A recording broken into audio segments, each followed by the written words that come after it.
En fait, j'ai une question importante. Il y a beaucoup de gens qui me disent, OK, j'ai entendu parler de mission de vie, de vision, de trucs, mais je m'y perds dans tout ça.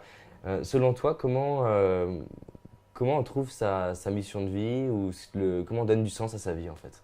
Ouais, bah pour trouver sa mission de vie, il faut déjà, enfin, pour moi, c'est faire quelque chose qu'on aime faire. Moi, c'était d'interviewer des gens, de voyager, de faire des vidéos. Et même s'il y avait des problèmes techniques ou des choses que j'avais à apprendre, c'était quelque chose qui m'intéressait, j'étais curieuse et ça se faisait assez naturellement. Je trouve que on a tous un talent qui est unique. On a tous vraiment beaucoup de choses en commun, mais en même temps, on a quelque chose d'unique à trouver en nous. Et quand on observe sa vie, il y a des choses qu'on fait naturellement, il y a des choses qui nous passionnent. Hmm. Et c'est ça qu'il faut trouver et prendre le temps de découvrir, et ça s'ouvre vers d'autres. En fait, c'est pas à pas que notre vie devient a du sens. Ça se fait D'accord. pas du jour au lendemain où On ça ne se va réveille être pas un ça. matin, ah j'ai trouvé. Bah, ça se peut. Moi, ça a été avec une rencontre d'Oprah Winfrey où là, j'ai dit, c'est ça que j'ai envie de faire. J'ai envie de faire des interviews. Il y a quelque chose chez ce que cette femme fait dans laquelle je me reconnais. Ça réveille en toi, ça réveille quelque Ça chose en réveille toi. en moi. Donc ça s'est fait comme ça. Mais après, le parcours en lui-même s'affine et on se comprend un petit peu mieux. Et c'est pas à pas qu'on découvre vraiment ce qu'on a envie de faire et si ça a vraiment du sens pour soi. Mais D'accord, donc c'est des moments de vraiment où on est présent, où on choisit consciemment pour moi et qu'on a envie de le faire et on le fait avec passion, avec émotion, avec générosité, inconditionnellement. Je veux dire, moi, d'avoir mis 2000 vidéos gratuitement sur Internet, c'est vraiment, dis donc. c'est vraiment, c'est de la passion, c'est pratiquement de se sentir missionné quelque part. Tu es pris par quelque chose de grand parce que sinon tu t'arrêtes. Là, tu connais la technique, c'est pas évident. Les caméras, les problèmes On vient techniques de le de se voir. déplacer. C'est lourd. C'est Donc, du coup, énorme. pour un peu résumer déjà les premières choses que tu as données, parce qu'il y a plein de petites clés déjà dans tout ce que tu viens de partager. La première chose que tu dis, c'est qu'en fait, trouver sa mission, c'est déjà d'aller contacter un peu sa boussole intérieure, qui est le niveau de plaisir qu'on a quand on fait les choses, c'est ça? C'est un peu la boussole du kiff, quoi. Est-ce que je kiffe par là-bas? Est-ce que je kiffe un peu moins? Et aller en direction de ce qui me fait plaisir, c'est ça? Ouais. C'est la première chose. Ouais. Et Et en pas fait, forcer les choses. Il faut pas forcer les choses.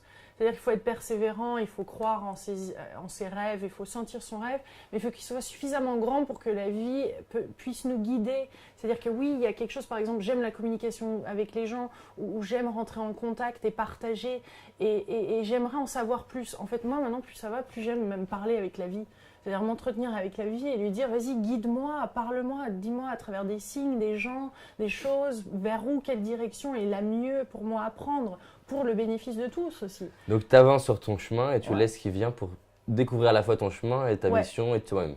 Et en même temps, des fois, il y a des choses qui paraissent un peu négatives qui nous arrivent ou des défis. Et là, on se dit, non, ça, c'est pas du tout ce que j'ai demandé, c'est pas fait pour moi et pourquoi ça m'arrive maintenant? Et je trouve que ces défis-là et ces challenges-là sont parfaitement adaptés à notre parcours et c'est ça qui nous permet d'ouvrir une nouvelle porte en fait. Et c'est exactement ces défis qu'on a besoin. C'est pour ça que j'ai perdu mon job et ça me plaît, j'ai pas d'argent et ça me plaît. Parce que c'est des défis, c'est quelque chose qui a ouvert mon potentiel après. Et le fait de ne pas résister ces challenges et ces défis, c'est exactement ça qui permet de le transmuter rapidement et très très rapidement Hmm. et de découvrir le trésor qu'il y a vraiment derrière parce qu'il y a un cadeau de la vie. Et en fait, il faudrait qu'on se refasse plus confiance à nous, à l'univers, à la vie, à ce que tu veux. Et de se dire, c'est peut-être tout le monde n'est pas contre nous, parce qu'on a un peu ce sentiment, j'ai l'impression. Ce sentiment de subir un petit peu l'environnement, la Ouais. société, les autres. Et c'est la faute des autres. Alors ça commence par être 100% responsable pour sa vie. Et une autre clé fondamentale pour moi de la co-création, parce que là on est en train de carrément parler de co-création. La co-création est soit active ou passive. Passive, c'est-à-dire destructrice pour notre environnement, pour les autres, etc. Et active, c'est vraiment quand tu co-crées. En fait, à tout moment on co-crée avec les autres, avec notre boss, avec la vie, il y a toujours cette interaction.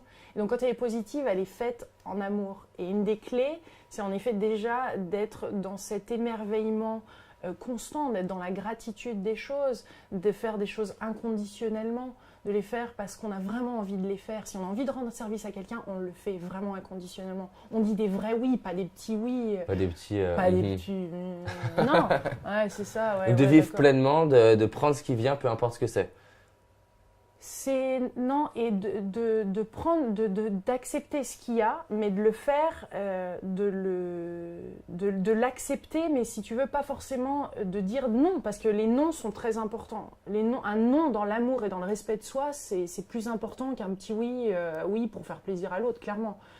Un non et faire face à un défi et l'accepter pour ce que c'est. Ouais. Parce que du coup, juste préciser qu'effectivement, c'est pas bourriner, que c'est l'exemple de si j'ai envie de déplacer la tour Eiffel et que je pousse toujours de la même façon et que ça marche pas, c'est peut-être temps de penser à faire autrement et de… Et ça, moi, je fonctionnais comme ça avant. C'est-à-dire que j'avais vraiment des objectifs et ils étaient réduits, en fait. Je me rends compte qu'ils étaient petits par rapport à vraiment le potentiel qui avait envie d'être exprimé et surtout la joie que je pouvais ressentir à faire les choses. Alors du coup, ça va peut-être te parler un ajustement que je donnais pas avant et que je donne aujourd'hui. Si tu veux bien ce que tu en penses, comme ça on discute là-dessus. Je dis que selon moi, un objectif n'a pas pour objectif d'être atteint, mais ça a pour objectif en fait de créer de la stimulation pour donner une direction. Oui. Et au final, je me fixe des objectifs pas dans l'idée que ça m'enferme, parce Ouais. qu'effectivement sur le chemin, je peux peut-être me dire, mais en fait, j'avais jamais pensé faire des conférences aux US, mais si j'en ai envie, parce qu'avant je me sentais pas capable, donc je l'imaginais pas. Mais j'ai lancé un truc. Ça a créé une intention et sur cette intention-là, je vais pouvoir me refixer des nouvelles choses, des nouveaux objectifs et ça va me guider. Voilà, tout à fait. Tout à fait. Et c'est ça qui est beau, c'est que des fois, on a des objectifs et ça peut nous emmener dans une direction et on s'aperçoit que c'est pas fait pour nous. Mais au Donc moins, on va changer. Au moins, on est arrivé, au moins, on est peut-être plus clair sur ce qu'il nous faut et pas à pas, comme ça, la vision devient très claire. Donc oui, tout à fait. Ouais. Donc du coup, pour résumer tout ce qu'on vient de dire, écouter ce qui vient d'ici, prendre ce qu'il y a autour de soi et transformer ça un peu en opportunité pour nous, enfin créer de la magie, peu importe que ça paraisse désagréable ou paraisse un problème, c'est peut-être juste parfait pour nous, c'est ça. Et qu'en fait, sur le chemin, finalement, tu vas vivre des expériences, rencontrer des gens qui vont t'aider à te découvrir et découvrir ta mission comme toi pour Oprah en fait. Il faut juste laisser faire et ça viendra. Ouais, et de passer à l'action. Hein. Et passer à L'action est l'action. très importante. C'est vrai Oui, que pas ça juste demande laisser. beaucoup de 2000 vidéos, t'imagines, et tu le sais, ça se fait pas comme ça en restant assis dans un fauteuil. Donc ça demande beaucoup d'actions, mais c'est des actions qui après nous correspondent. C'est des actions qui ont un sens pour nous et c'est vraiment savoir tous les jours que tu fais exactement ce que tu es supposé faire et que tu es au bon endroit au bon moment. Puisqu'après chaque oui comme là, c'est un vrai oui. Donc forcément, je suis là, je suis avec toi, je suis heureuse d'être là.